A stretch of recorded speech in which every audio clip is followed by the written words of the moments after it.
Hello, beloved. It's me, James, and it's time this week for some sacred reading together.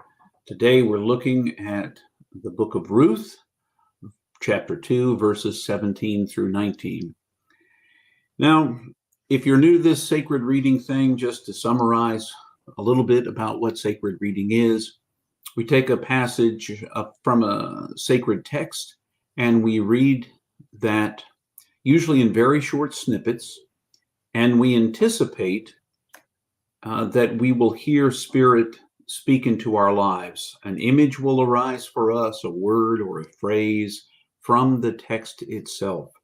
Now, this is different than deep Bible study, where you try to figure out what the intent of the original writer was and what the timing of the writing was, and maybe even what the words might have meant in the original language.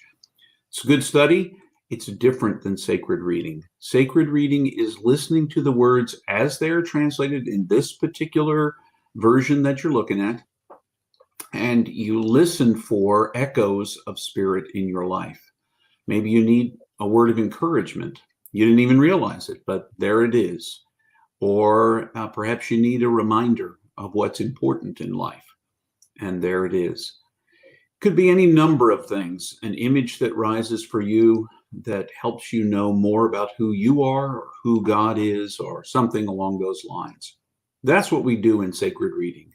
Now, when you do it on your own, I encourage you to read the text out loud 3 times. And the reason I do that is because sometimes what goes directly into our brain through just reading with our eyes, we might miss some of the hints or details. Maybe the sounds of the words and the way they're shaped may give us some sense of direction about what Spirit is speaking. So we read it aloud. That way we get the whole body vibration, the engagement of your lungs and your vocal cords and your hearing. All of those things get engaged when we do sacred reading. So I only read it aloud once when we do sacred reading together on Thursdays, and that's just a matter of time. You're always welcome to, after you've listened, go off and read it by yourself 3 times, 6 times, however many times you'd like to read it aloud, but I encourage about 3. Just to bring you up to date about the book of Ruth, just so you know a little bit of the story, because this text we're reading together is story. It's presented as story to us. Naomi and her husband Elimelech have 2 sons. They live in or about Bethlehem in Israel, and there is a famine. The 4 of them move to Moab, where there's not a famine, so that they can take care of each other and feed each other. While they're there, the 2 sons get married to 2 Moabite women, Orpah and Ruth. And also, while they're in Moab, Elimelech, Naomi's husband, dies, as do her 2 sons. So it is Naomi, Orpah, and Ruth left. In that time, women didn't have access to supporting themselves. They needed to be connected to a male.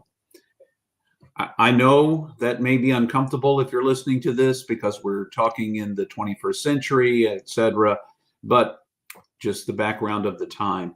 And so each one of them would have either needed to be connected to a husband, a father, a brother, an uncle, someone in the family, someone who would look after them and make sure they, had access to the means of life. So Naomi decides she's going to go back to Bethlehem, where she's from. She encourages Ruth and Orpah to go back to their own people to find someone to take care of them. Orpah takes her up. Ruth refuses to leave. And so Ruth comes back with Naomi to Bethlehem. While they're there, one of the things that's available, because they don't have access to the means of life, poor widows, orphans, those without economic means were granted, according to the law, the right to glean in the fields of those who had fields. And so Ruth goes and gleans in the field that we learn later on is Boaz. And Boaz sees her gleaning one day, asks his workers, who she is and what she's doing. Once he finds out that she is, who she is, he essentially says, listen, don't bother her. Let her, glean unbothered. He talks to Ruth and says to her, listen, we bring these jars of water. You don't have to bring your own water. Feel free to dip water from our jars of water. And then one day he makes lunch for her. And this is the day that he's made lunch and they've eaten together and she's gone back to gleaning. We're picking up with verse 17 in chapter 2. I may have missed some details. You're certainly welcome to read it yourself, but it's not about the details. It's about the section we're going to read today. Perhaps something we've learned before will come to light in a new way, but what we're really hoping for is that a word, image, or phrase might speak to us even now, today. So let's listen. Ruth continued to gather in the field until evening. Then she winnowed what she had collected and had enough grain to fill a whole basket. She picked up the basket and carried it into town. When she arrived home, Ruth showed the basket to Naomi, gave her the leftovers from her meal. When she saw this, Naomi asked, "Where did you gather today? Where have you been working? God bless whoever took care of you." Then Ruth told Naomi in whose field she had been working, "The owner of the fields where I worked today is named Boaz."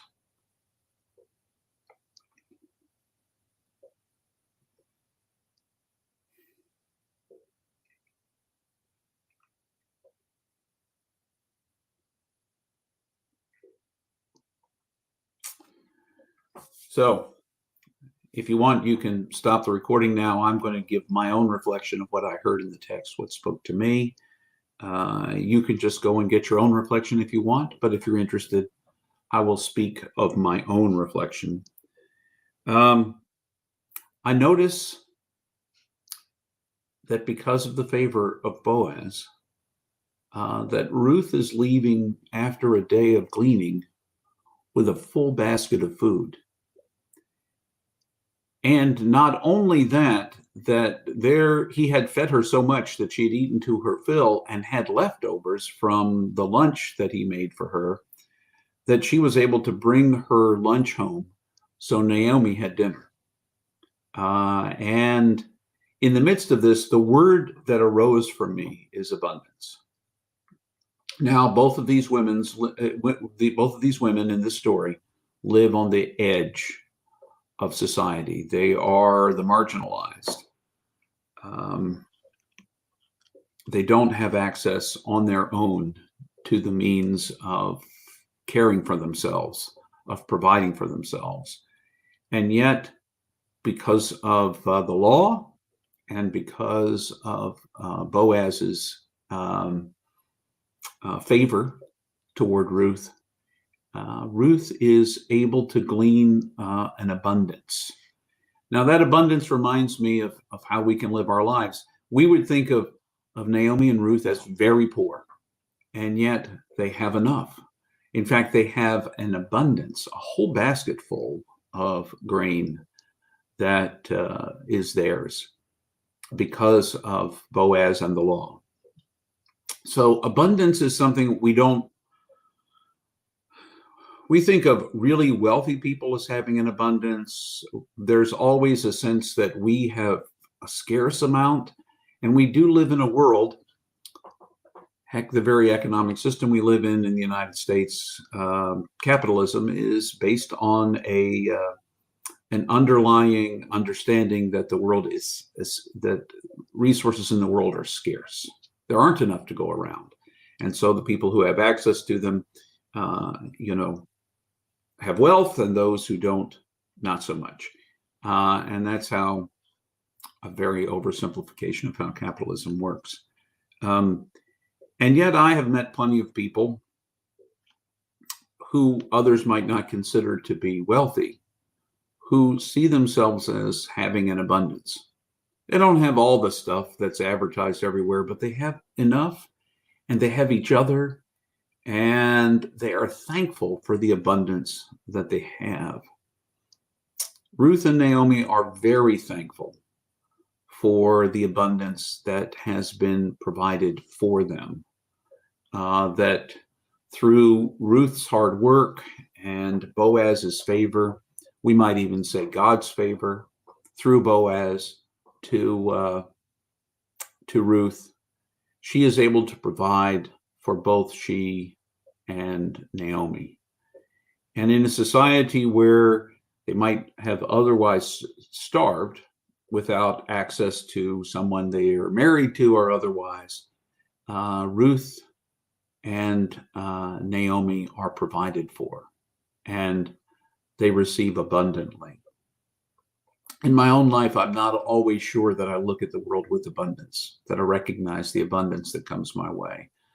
I'm always in the middle of being caught up in what seems occasionally to be a lack of abundance. We just sent off a huge check to our friends at the Internal Revenue Service because we had underpaid our taxes.